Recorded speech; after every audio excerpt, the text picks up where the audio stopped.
everybody. Welcome to TMI Live with Moondog. And today, well, I'm wearing my Keltec shirt for no reason at all, but because today we're going to be talking about a little bit about anime. And as I just posted a reply to Porsche Speedster on the side chat, you're going to go in a little foray on cars. But anyway, just before we get started, though, I just wanted to plug our episode sponsor, which is Aura. And Aura is the online cybersecurity company that I use. They have a bunch of great services all bundled together that you usually will find in separate online service companies. But here you're getting a whole suite of services for all one low monthly fee. You've got credit monitoring, you've got fraud alerts, you've got spam blockers. But the most important features, at least to me, have been the data broker removal service. And if you don't know, there are companies out there that buy and sell our personal and in many cases private information, not just our names, but also our email addresses, our physical addresses, our phone numbers, to anybody who was willing to buy them. Of course, there are legal, or at least entities like marketing companies, but also political organizations. But then you never know who is buying our information. It's bought and sold by these data brokers. Well, you can formally request to have them removed, but then you have to go through each and every one of them, and there are potentially hundreds of them out there. Well, if you use Aura, you can just in one easy setup, you can just press a button and it will contact all of these data brokers on your behalf and get your information expunged from their servers. So it's a very invaluable service.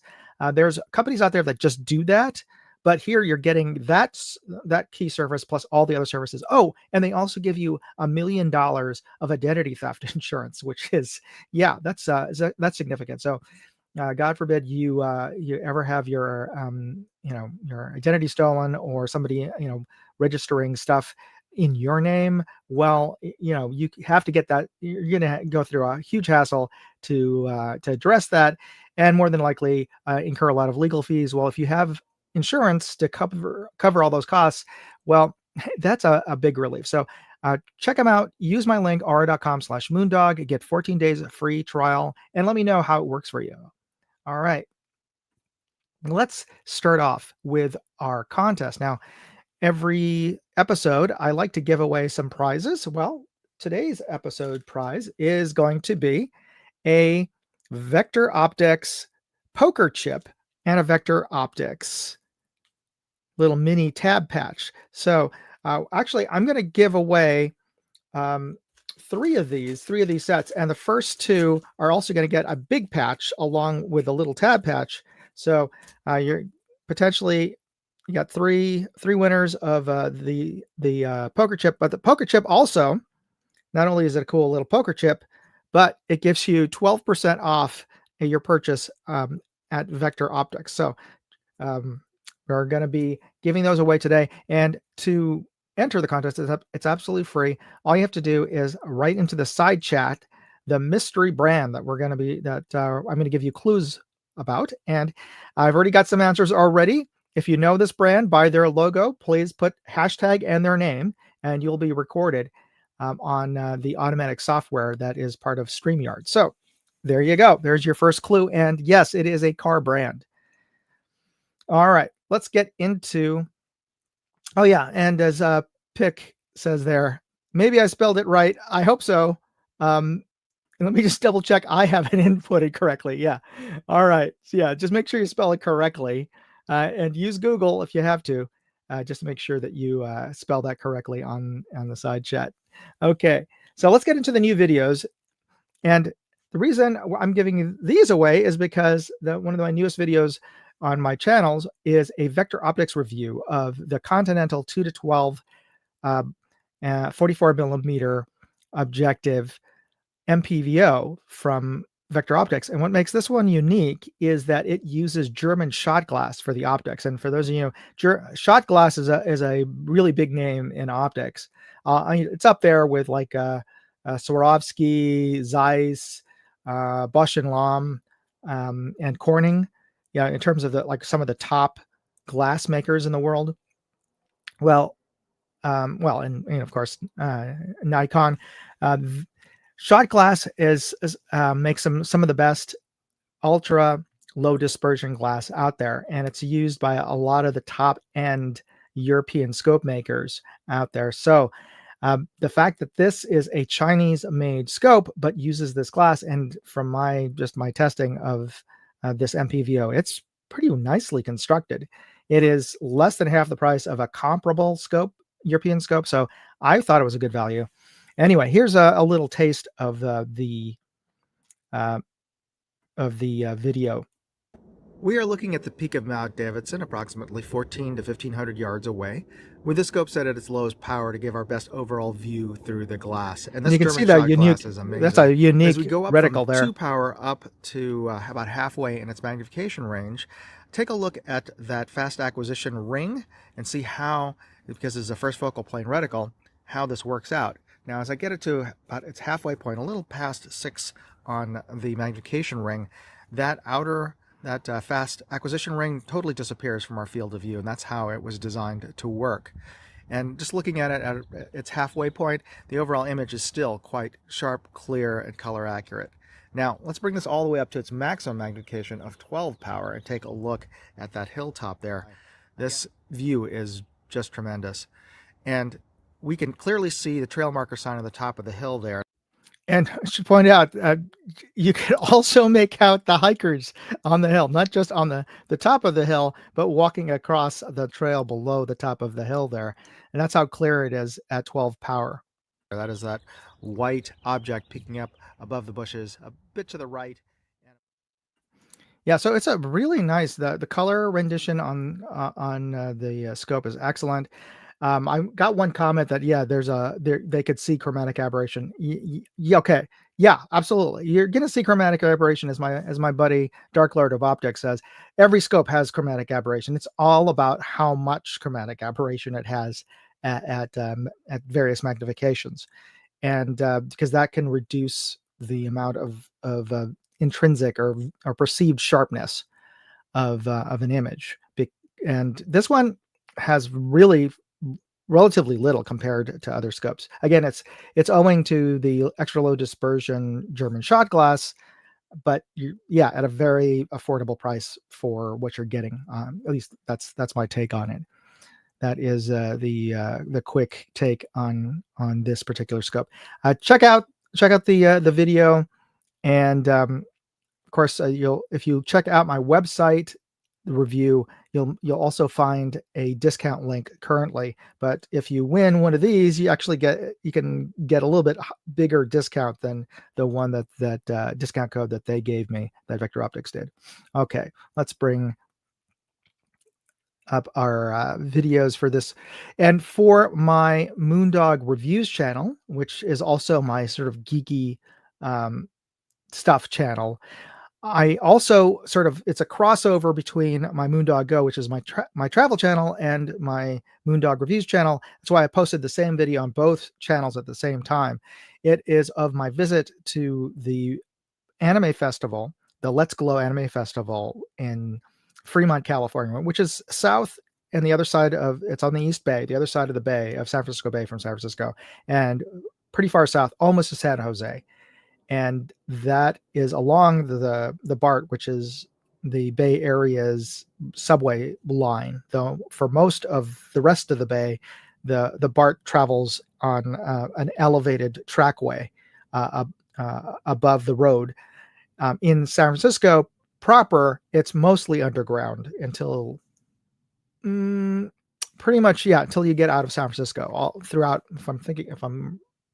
I may be a little bit wrong about this, but for really like 90% of the BART's stations and the BART path in the city of San Francisco are underground. But elsewhere around the bay, and really most of the BART line is elsewhere in the Bay Area, you can go practically 100 miles on the train line. It is above ground, high above ground, and one of the last stops along the East Bay, one of the East Bay lines, is this town called Warm Springs, and that's where they had this festival to try to get people to use the BART on the weekends, because BART is primarily a commuter train system. So BART is the Bay Area Rapid Transit District, which is the name of the subway line. They've been trying to get people to use BART on the weekends, so they hosted a anime festival, and I have to head it to my daughter, to who's a big anime fan, who clued me in on this, and she actually wanted me to take her there. She took the BART part of the way there because there was an incentive to take the BART, and the first 50 um, attendees got a special giveaway prize. And I warned her to get there early, but she only showed up like 20 minutes early. It was supposed to open at 4, and I figured all the stuff was gone, because already by the time we got there, there was well over 200-300 people, and by the time we left, there was over 1,000 people. Just by sort of guesstimate as the amount of people who were there. This was a very well attended event, but as you'll see a little bit of taste of the event. There were way more people who came out than Bart anticipated, or at least the people who organized it, because there really wasn't that much to see and do there. But here's a little taste of the overall video.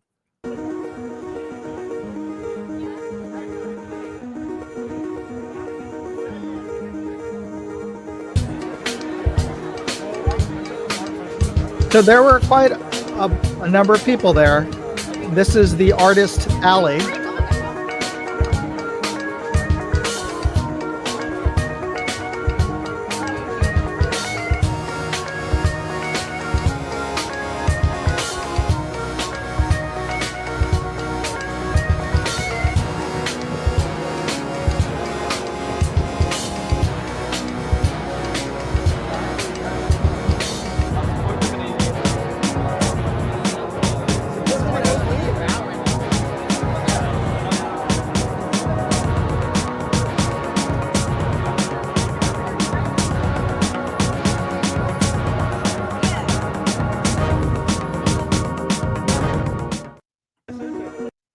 So I should point out that the music there, I want to thank my son Sock One for supplying the music. Yes, he actually created that piece of music for the video. Well, he created it for himself, but I used it in the video. So thanks to Sock One for supplying the soundtrack to that. And as you saw there, that's the Artist Alley. There were about a dozen local artists, and they all do work mostly in the kind of anime style. And they were selling their merch, stickers, decals, t-shirts, things like that.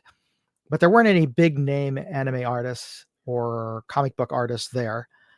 There were anime decorated cars, which I'll show you next week in another video. But aside from that, and there was some giveaway lines. There was a area to decorate paper lanterns, and there was a line to give away these passport that you could get stamped at different places in the festival. And there were a couple of food trucks. I think there were like 3 food trucks when we got there. And there was a crazy long line for merch that was being sold. It wasn't given away. It was a line just to buy the merchandise being sold by Bart that had their new Bart's anime mascots on it. And there were maybe about a couple of items you can get there, but the problem was there were really only 4 employees that Bart had at the table to sell stuff, and probably only like 1 or 2 square machines to take your cards or whatever. And the line just stretched for forever. It didn't move at all, because my daughter got into the line fairly early, and we were there for a little over an hour, and she barely moved. And so I said, honey, this is not going to work. We should just go, because after about an hour of me walking around, there really wasn't much else to see. So that was the big letdown for me for being there. But it was kind of cool to see that there was that much interest in anime and the Bay Area, and just in general. And that's sort of the topic of today's episode, is this, just focusing on one aspect of this huge interest nationally in anime, which is Japanese animation and other forms of Japanese animated or illustrated art like manga. All right. So this is one of the vehicles actually that you'll see if you watch the full video, the full length video on either Moondog Reviews or Moondog Go. you'll see the whole video of my whole walk around of the festival, which includes these anime character decorated cars, and that's one of them. All right, let's talk about let me get your input actually on some videos. And by the way, I mentioned last week that there was a video that I posted up a few years ago that had to do with the little folding pistol, and I was just um, shocked at how popular it suddenly became. I just want to give you a quick update. Now it's over like 1.4 million views, so that's just crazy. But if for anybody who's watching this and is new to the channel, because I got a bunch new subscribers, so thanks for subscribing, and hopefully you'll find something interesting in today's live stream. Okay. Here's one that's interesting. I'm going to ask you for your help in coming up with some ideas for a thumbnail or a headline for a video that I'm working on and that will be published this coming weekend. And that is of an ammo test. I'm going to be testing TAC-22, which is Norma TAC-22, and comparing it against CCI standard in my CZ457. Now, I recently posted a comparison video of me shooting the same ammo in my Ruger Precision Rimfire. Now I'm going to be testing it in my CZ457. Um, so Porsche Speedster asks a question, how much money does that video generate? Not that much, to be quite honest. And I can just do a quick, let me just say if I can bring up the stats on that, because it's a YouTube short. YouTube videos in general don't generate that much money. It's something like I can get $1 for every 300 views. So yeah, a video has to, even if you figure it that way, if I get 1,000 views on a video, I get like maybe $5, like really like $4.80. Yeah, I'm not retiring anytime soon on the videos that I've seen, but the shorts videos get even less. Yeah, it's like a fraction of that. But let's see, how much does that generate? And it generates it from ad content. So let's see, that is the ounce video. Let me see if I can bring that info up on that. So that video generated about $280. So not bad. Of course, the time I spent to go to SHOT Show, and I think that paid for like one night at the hotel when I went to SHOT Show. So yeah, I'm slowly working up to not losing money on this channel, on all my YouTube channels. So yay. Okay. Yeah, as Tim says, almost enough to pay for the ammo in this testing. Maybe, I'm hoping. Yeah.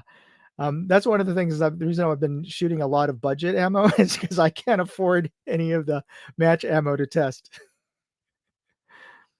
Yeah, as Portrait Speaker says, 280 is 280. Yes, I am quite happy that I got $280 for a 2-year-old video. I wish I could get that much for all of my shorts videos, but hey, I'm not complaining. I'm just still kind of just blown away by the interest in that video.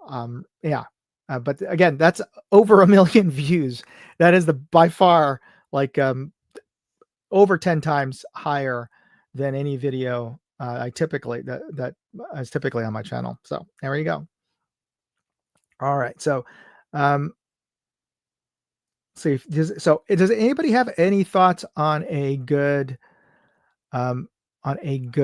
headline other than TAC-22 versus CCI standard, which is fine. That's what I'm going to go with for sure. But if you have any thoughts, what would be a good thumbnail, headline, or for the title of the video? One thing that's interesting is recently YouTube has allowed A/B testing of titles, which they hadn't before. So basically, when you upload a video, you put a title in, and that's what it is.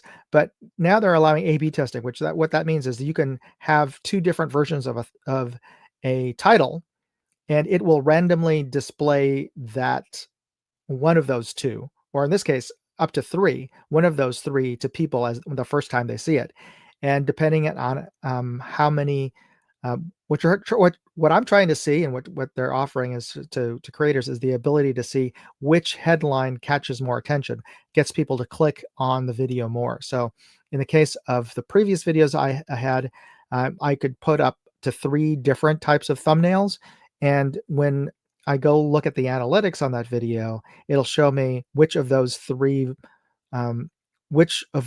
thumbnails got clicked on the most by people. And people usually, you might be able to see all 3 of the videos if you go to like the YouTube page for the on my channel and keep on hitting refresh. It may serve you a different thumbnail. So that's but for the average person, they're only going to see one thumbnail. So you're seeing what I'm seeing is which thumbnail makes people is more popular.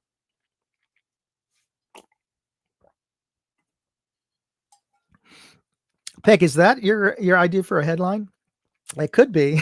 I don't know, but I'll take a screenshot of that if that is. And Tim Mooney's got a good one. And can it KY? So I'm not quite sure what KY. I mean, well, how does that KYL refer or connect to TAC 22? As a question I have. But anyway. All right, let's move on. And if you have any ideas, and if you see this video after the live stream, please feel free to post a thought to a good headline in the comment section.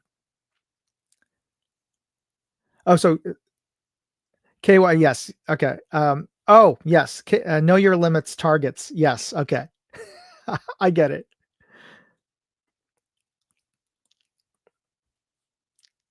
And Pick also said this. Yes. Okay. All right. So here's our next clue for the prizes, which let me just show you again. These are the Continental poker chips with the discount code on them.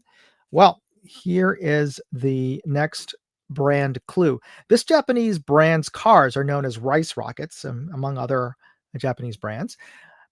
But their most famous brands include the EVO and the Mirage.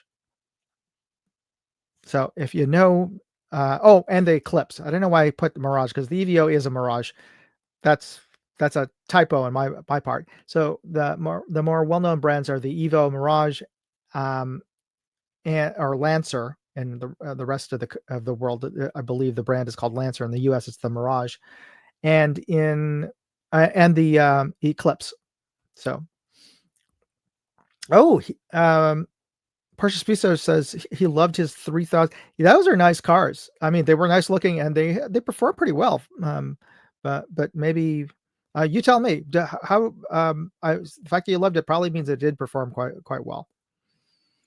And it's a shame that you really don't see much of their other cars here in the U.S. But like a lot of other car makers, because of the way that taxes are on vehicles, and basically regulation and legislation, it's encouraged all the car makers to make SUVs and trucks in the U.S. And we don't get to see much of their other car lines that the rest of the world gets to see. And that's why, for example, you don't see the Eclipse anymore. You don't see the 300 GT. I'm not really even sure what other vehicles they have in Japan, but yeah. Anyway, the reason I'm bringing this up is because I've owned quite a number of Japanese. Well, kind of a number. The majority of the cars I've owned have been Japanese, but it didn't start off that way. This was actually the first car I owned. It is the Ford POS. I mean, the Ford Mustang 2. It was by many considered the worst Mustang ever made. And the reason I owned it is because it was a hand-me-down from my mother, who owned the car, and she bought it because really of the reputation of Mustang, being a muscle car, of a fast, sporty car in the U.S. And she bought it, but yeah, I believe she had.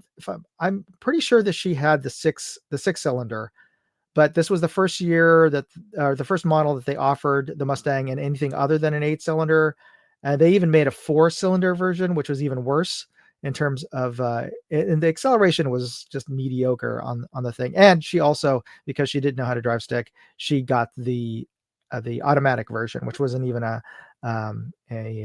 which definitely made it even slower in terms of acceleration. So yeah, it was not a great car. And by the time I got it, it was not really well maintained. It was, it ran most of the time, but it was a slow starter, that Mustang, and I did not like that car. And it was a gas guzzler too. So to put, well, so were most American cars, that were built in the mid '70s. Uh, a friend had a Mustang too, which was a rebadge. Yeah, essentially. I mean, it shared a lot more with Pinto than anything else. Uh, yeah, it was not a great car, and that kind of soured me on American cars for the most part after that, because the first car that my mother got after this was a Toyota Supra, and that was like night and day in terms of reliability. Also, I'm still a sucker for those pop up headlights. Because of um, of aerodynamics and legislation. That's the reason why those things came to being the pop up headlights. But I always thought they looked super cool growing up. So that Supra had those, and yeah, the first car when I could get a car after this Mustang was an Acura Integra. That was the first year that the Integra, actually, it was first year that when an Acura came out. There were only really two cars. There was the Legend and the Integra, and I had a 1985 Acura Integra, and yeah, I love that car. And the car just ran and ran. I put well over 144,000 miles on it by the time I left it, when I moved to New York, because there was no need to bring a car to New York City. But I ran that thing. I drove everywhere in that car. You can see. Let me just bring that up. Yeah, it was red, and I can tell you just from anecdotal evidence that you get more speeding tickets when you have a red car. Probably it had to do with how I drove, but also, yeah. Um, that was also the last red car I owned. But in terms of reliability, it was a great car, and I really liked. Um, I mean, it wasn't the fastest car. Hondas were, you could tune them to be faster, but they were meant to be reliable. Hondas are reliable. They're a little heavy. They didn't have the most peppy engine, but the Integra wasn't bad. It was a dual overhead cam, 16 valve, little rocket. And there were faster cars for sure. And I didn't tune my car. And not soon after, they came out with an NSX, which was it was like the first Japanese supercar. That was a sexy little beast. But I pretended that I was in an NSX in that car. Oh, Porsche Speedster says, I remember driving from LA to Berkeley in a 1987 Integra. We were doing 25-second miles. Yeah, I drove from LA to Berkeley quite a number of times in this car. Actually, while I was dating one of the girls in this picture, actually, she was going to Cal. So yeah, I remember that drive. And that was great about that car is it really just sipped gas. So, and gas was relatively cheap back then too. So that wasn't too bad. And now, well, I just this is one of the other Japanese cars I've owned, and that is a Mitsubishi Outlander. The Outlander here, I just got back from my mother, who, for those of you who've been watching, I had a broken hip, and I had to help her move up here to Northern California, where I can keep a closer eye on her, make sure that she's all right. But anyway, she hasn't. I gave her this Mitsubishi, this Outlander, about 5 years ago, um, and um, and I bought a Kia instead. But I really like the Mitsubishi. It was also one of the cheapest SUVs out there. But more importantly to me, the reason I bought it when I first moved to San Francisco was it is it's it was one of the shortest SUVs in terms of the overall length, which is important in San Francisco or any major city because parking spaces are kind of hard to find on the street.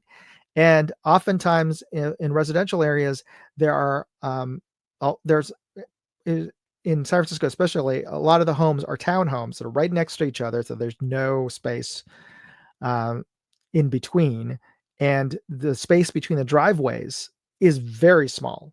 And most SUVs you can't fit in the space between the driveways, so you can't park there, or if you do, you're probably going to get towed because your part of your car is extending into somebody's driveway and potentially blocking them from getting out of their house. The reality is 90% of the people who live in houses with a garage in San Francisco don't use their garage because there's not enough space. Everybody uses their garage as storage. But the point of the matter is you're not supposed to extend into somebody's driveway. Oh, that's the reason why one of the reasons I bought the Outlander. Also, it had at the time the best gas mileage of any regular SUV.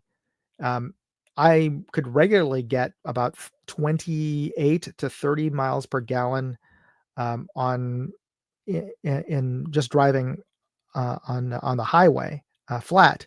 But it's not as good when you're in San Francisco driving up and down the hills. Usually I'm only getting like 16 miles to the gallon. But if I'm driving on the highway, you can easily get like 29, 30, 31 miles per gallon. So again, it's very economical. Not the most luxurious ride though. It's pretty loud and noisy, and I got the base model because I'm not huge into spending money for luxury upgrades or features on cars. I've after I not having a car for a long time, I realized I really don't need all those amenities for the most part, and I wanted to just. And I think cars for the most part are money holes. So you're going to lose money on your car as soon as you buy one. So might as well lose the least amount of money. The reason I put these photos up is because after I got the car back, or as I'm going through the process of getting from my mother, who hasn't driven the car in like 2 years, and I found that there were rats actually living in that at some point must have been living inside of the engine compartment, because you can see there on the right some of the insulation, the sound insulation, has been eaten away. And you could, first time I saw it, like, what the hell happened? Did this get burned? No, because I could see look like little bite marks all over the place. And I found in some of the crevices around the hinge rodent poop and acorns. So, and oh, when I emptied out the cabin air filter, all of this insulation and acorns fell out. So they were either living in the blower compartment or something. That's really super gross. And anyway, so yeah, the car was not in great shape after I got it back from my mom. So, but it still runs, and it runs pretty well. Also wanted to call up some of the folks who posted on here about their cars. Yeah, let me know on the side chat. Do you how many folks out there own a Japanese car, for that matter, and what made you pick that? So TJ Fishing says, I have a Subaru. Subarus are great, very dependable cars, and overbuilt because they are Subaru is based in Hokkaido, which is the northernmost island, and they get some pretty bad winters up there. So those, I mean, they're like the Volvo of Asian cars, because they're made to survive those kind of winters. Driving through snow, driving through mud. So they're great cars. Of course, now they're a little in the culture wars. It seems like every the demographic of Subaru has changed quite a bit than I remember it from the 80s. Tim Mooney says, my sister had an Integra for a bit, and they don't have that car. The Integra is no longer around anymore in terms of as a model. It got subsumed by the RSX, and now, of course, I don't even know if they still sell anything in the US, RSXs.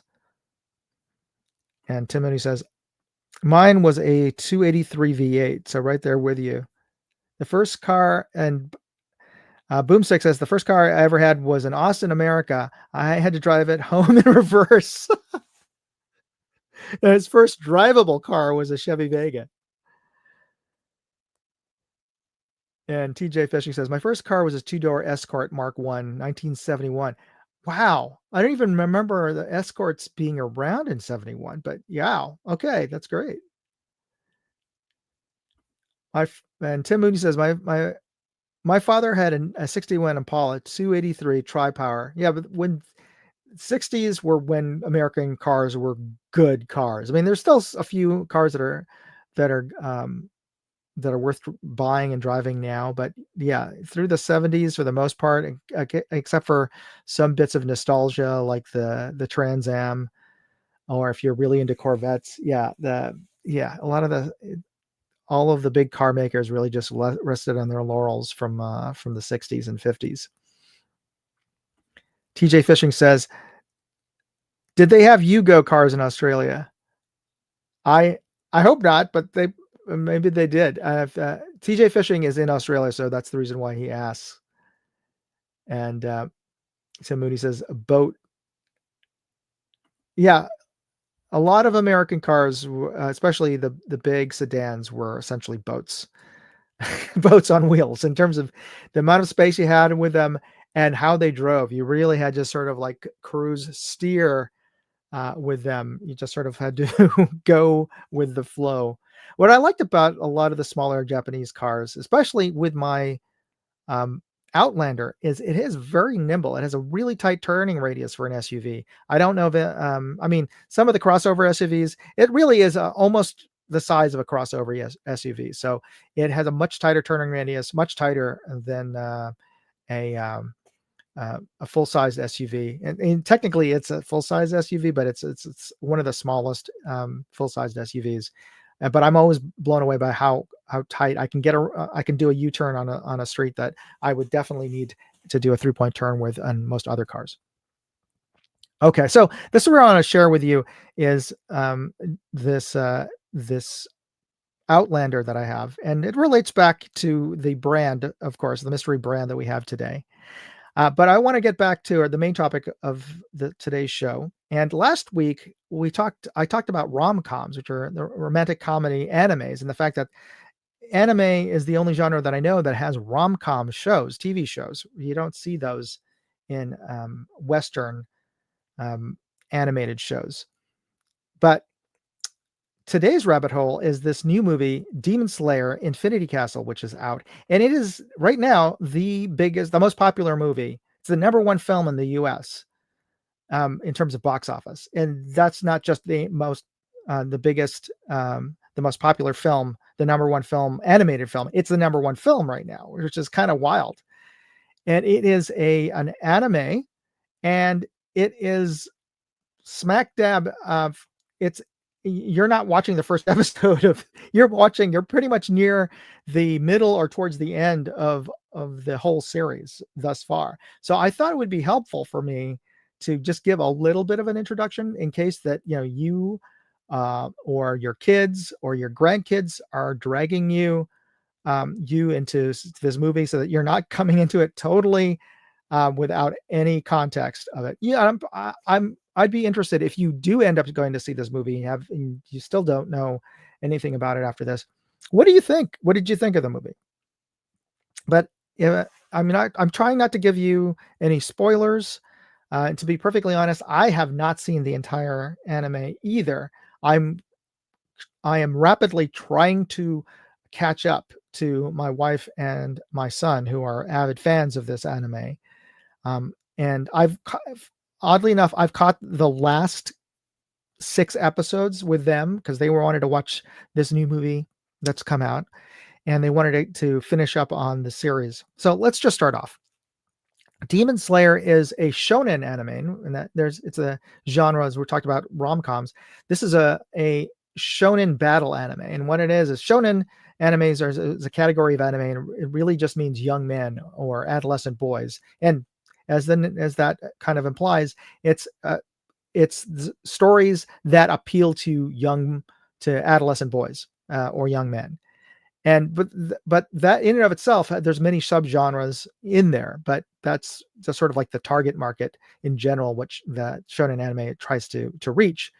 This is also a battle anime, and that's another genre. And some notable examples of them are Dragon Ball Z, Naruto, or My Hero Academia, which those other two are fairly popular, somewhat mainstream animes. But for those of us who grew up in the 90s, you may have seen Dragon Ball Z on after late night on MTV or something, or on cable. And those animes are where the main gist of it is primarily the protagonist is training and fighting in big battles, and most of the anime is either about tournaments or fighting or getting stronger. Oftentimes it has to do with martial arts, or maybe it's about magic or technology, and the most of the plots revolve around competitions. There's another Demon Slayer also crosses into horror anime, and one of the examples of that is Death Note. That's also a bit of a niche anime, but you'll see that referenced a lot. And there aren't very many horror anime. There are animes with horror elements to it, and just like the name implies, it's just like horror movies that we are familiar with. And some of the precursor animes to Demon Slayer, which is an anime series, by the way, are Bleach and Inuyasha, which came out, I'd say about 10, maybe 5-10 years ago. Inuyasha came out in the 90s. Bleach came out in the early 2000s, and they were long-running anime series. And why is Demon Slayer popular? Well, the animation is amazing, really high quality in terms of the movement, the angles that they draw, and the character designs are great, and just the effects. The look of it is just one of the top of all the animation genre animation out there. The quality is really top notch, and the stories are very compelling. They deal with family bonds. The main characters are siblings, and it's all about the love and the loyalty to family and friends. And it's also about perseverance. That the protagonist, almost gets killed, and beat up, but he doesn't give up. And it's not just very superficial. You can see, like, oh man, the kind of difficulties that he has to go through and surmount.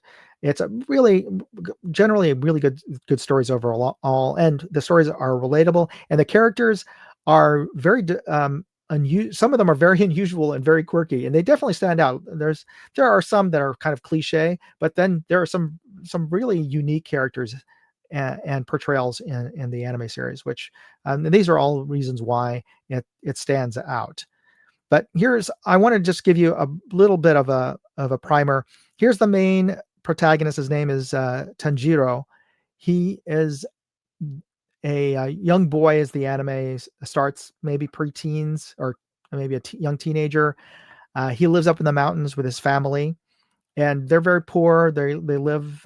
He starts the anime out bringing charcoal to sell in town, and his family gets killed, except for his sister. And I know that's a bit of a spoiler, but you'll see that it all happened in the first episode. And it's about him learning to become a demon slayer. And as the name implies, slay demons. And that's who killed his family. But you'll find out as the series goes on what connection his family does have. But his family's pretty poor. They're not like super special or anything. But you'll find out that they do have ties, and the reason why he has the skills he does, or skills that he develops and hones over the series. And as I mentioned, the secondary protagonist is his sister, Nezuko. Super cute. That's his younger sister. And what you're seeing here is on her mouth isn't scuba gear. It's a piece of I think a special bamboo. And the reason she has that around her mouth is because she was turned into a demon, and demons eat humans. They need to eat human flesh to live. And one of the ways that she keeps from uh, being consumed by her hunger for human flesh is by biting down on this special treated bamboo piece. Um, I don't know if they changed that bamboo piece from over time or whatever, but that's how her character usually is. She's biting down on this piece of bamboo there. And one of the things that was interesting about this show, it's what should have been a clue as to the popularity of it is like 2 years ago, and on Halloween, I saw a bunch of young girls in this costume, and that should have been a clue because there were more girls there wearing this costume than just about any other costume. I mean, it was a pretty tight. Maybe a couple of the girls were wearing, Frozen or some Disney costume, but this by way was at least tied to any other costume that the young girls were wearing. So that just shows you kind of popularity that this anime had.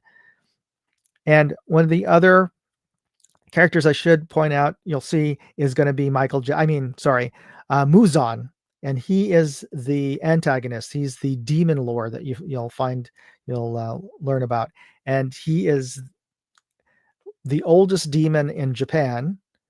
And you find out about his backstory, and his not only is he the most powerful demon, but he can also create other demons by giving them his blood, and he can kind of control them. And so he's created his army that defends him, and you'll see that. So he's like the big bad guy throughout the whole thing, but all of his other minions are the big bad guys throughout the different parts of the story. And there are other characters here as well. In the beginning, you'll see these other two interesting characters. One is named Inosuke, or I'm pronouncing this Inosuke, and Inosuke.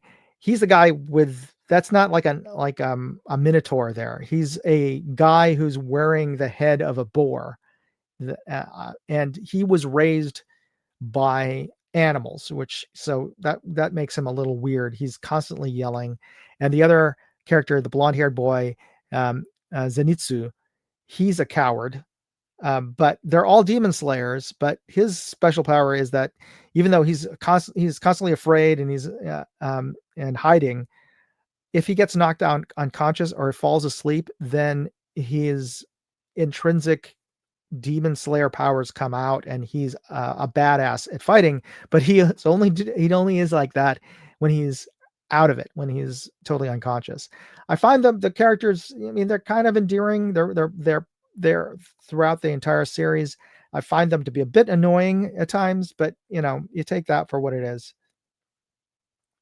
Tim Mooney says, makes you wonder what kind of drugs the writers would take. Yeah, it's definitely unusual. And yeah, the fact that one of the characters wears a hollowed out boar's head, that is I've never seen that before in any work of fiction. And there are more demon slayers. Here's most of the demon slayer core. You'll eventually start learning about them about halfway through the series. So there's a lot of them. And one of the things that I'm saying about compelling stories, some of them die.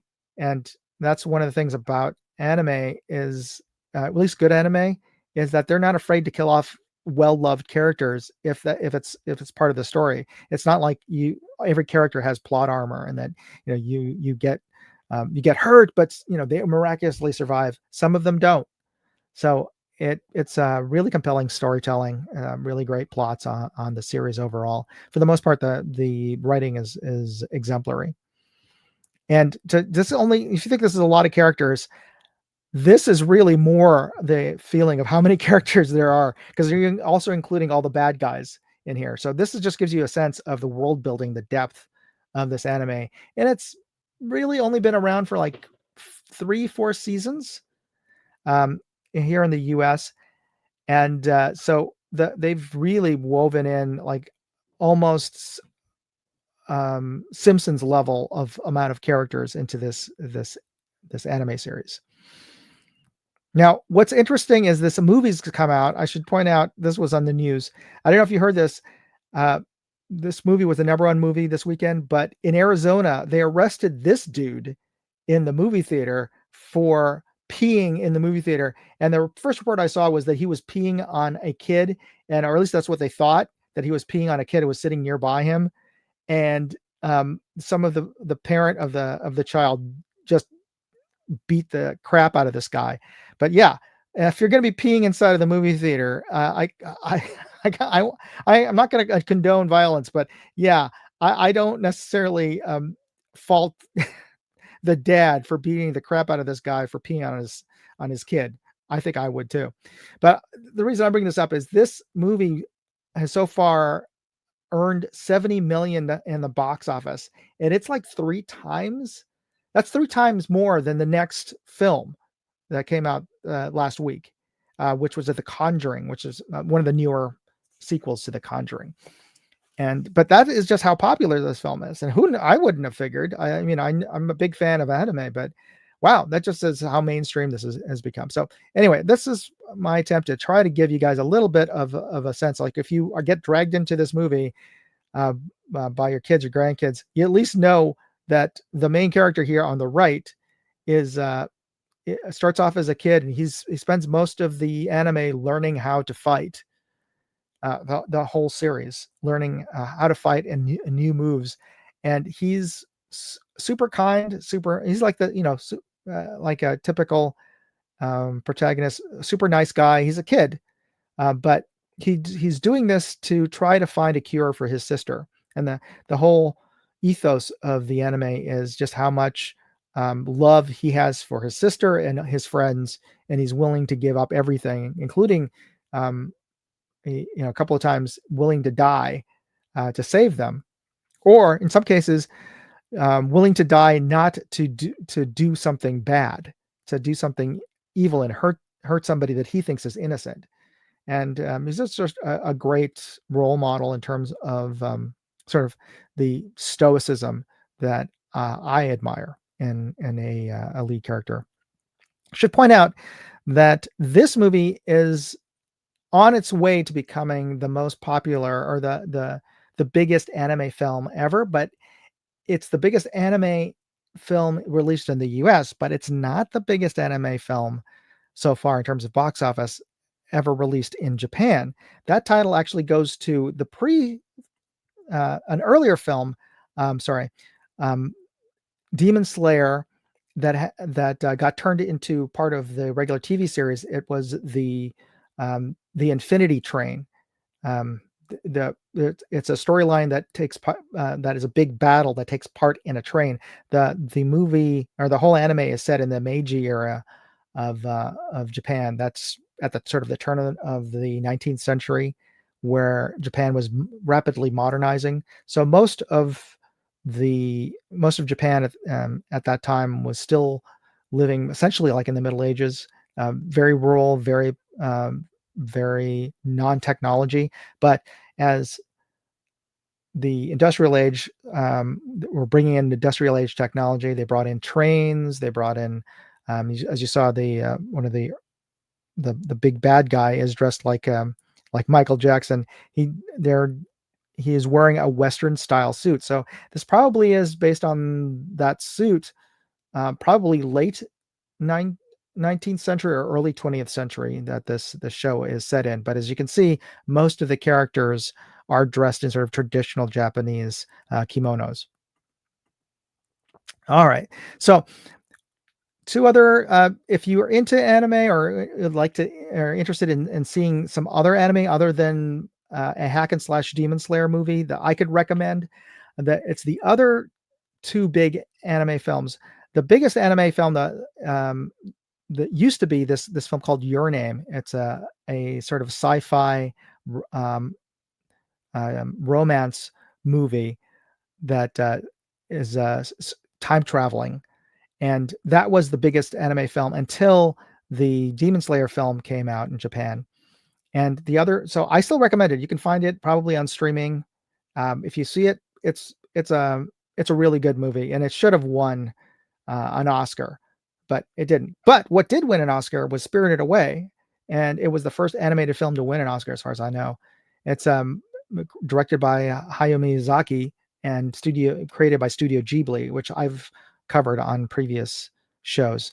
Um, all practically all of their movies, except for maybe just a less than a handful, are kind of mid, but the rest of them are amazing, are great, almost to a fault. Spirited Away is one of my favorite films. Again, it won the Oscar in 2003 for good reason. So if you're not into um, folks battling demons with swords, I can recommend Spirited Away, which is also kind of a supernatural, but more of a lighthearted fantasy, or Your Name, a sci-fi time traveling fantasy film. And they are animes, but they're really good. So check them out if you're not into seeing Demon Slayer. All right, so let's wrap up things for today. We'll get into the contest. I also wanted to point out that I'm still having the contest on my website to win a TPO 60 power scope, 60. That's right, 60 power scope, and I'm going to post up a link to directly to that.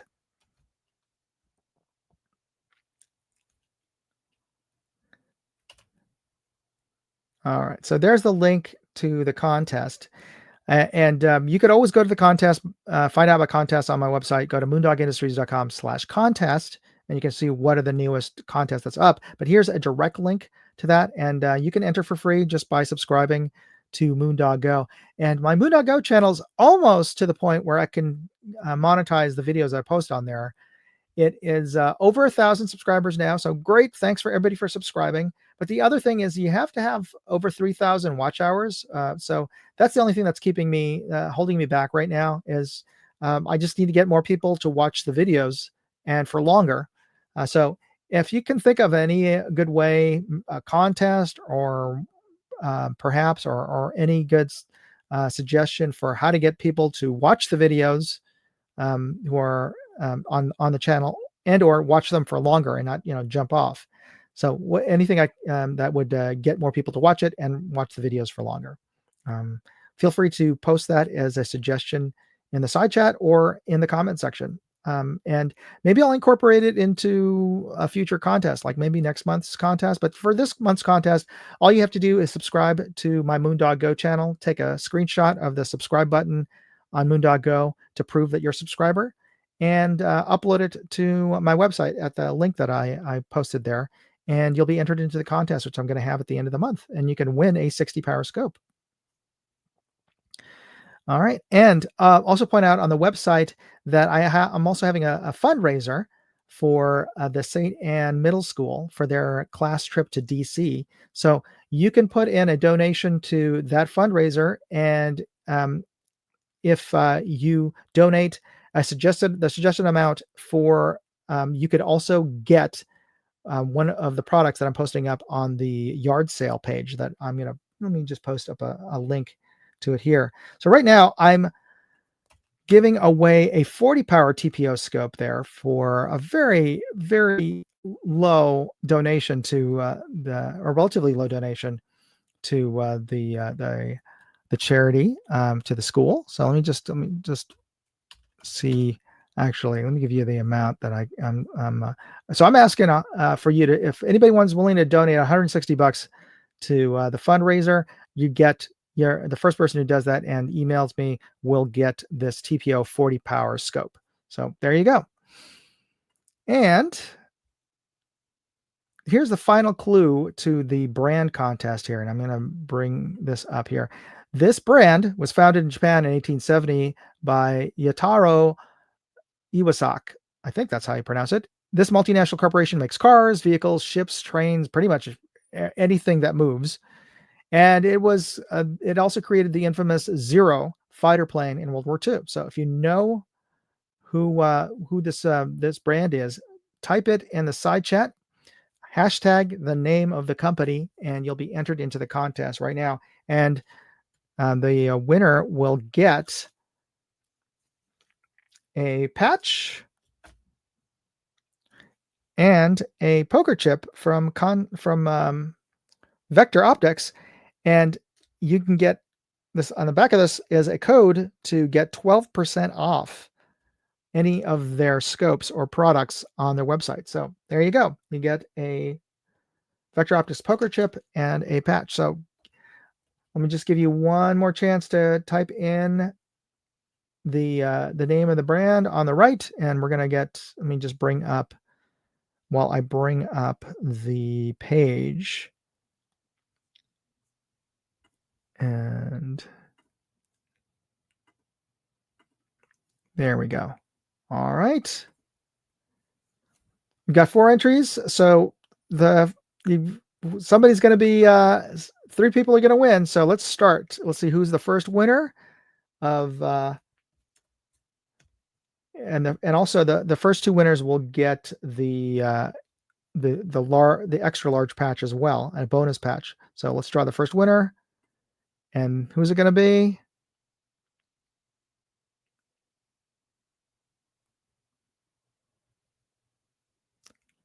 Vadim. Congratulations. Okay, Vadim is our first winner.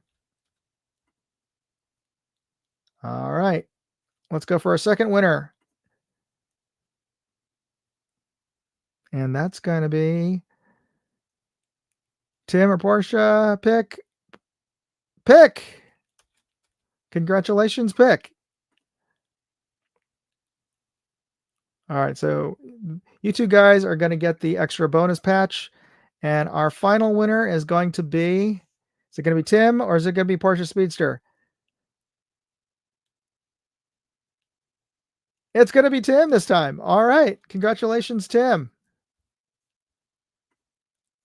All right, everyone. Thank you. For those of you who won, be sure to send me an email. And I've got a new email address for you to send it to. Here, send it to contest@moondogindustries.com. And in the subject line, write in #Mitsubishi, and so I can easily find it. And do me a favor. I know all of you guys have been past winners, but do me a favor and write in your shipping address. And here's another thing: if you don't want the prize to be shipped to you, you can have it shipped to a friend if you'd like. Just let me know who you want the prizes to be shipped to in the email, and I will send it to them. Anyway, thanks again to everybody for watching this show, and hopefully you got a little bit of some of my enthusiasm about anime. And anime is just a type of film, cinema, or media. That's like saying I'm a fan of movies. Well, yeah, what kind of movies? So anime has a ton of movies that are just complete crap, but some of the good ones are good ones. And if you're not, but don't just because it's a cartoon doesn't mean that it does not appeal to just regular adults like us who like to watch a good story and a good tale told in a very relatable way. So check out Demon Slayer, especially if you have younger kids who are probably into it. You don't have to just do a drop off. Go sit down with them, and especially with the crazies out there like that one guy. Yeah, maybe you should stay, and just to make sure things are going to be all right at the theater. Anyway, thanks everybody for watching. And before you jump off, be sure to hit that like button. And thanks again, and for watching. And we'll catch you next week. All right. Thanks for watching, everybody. You be safe out there. God bless. Moondog out. Hey, I'd like to know what you thought of this video.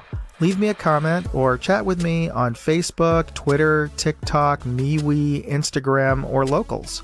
And if you want to see all of my videos, go to moondogindustries.com.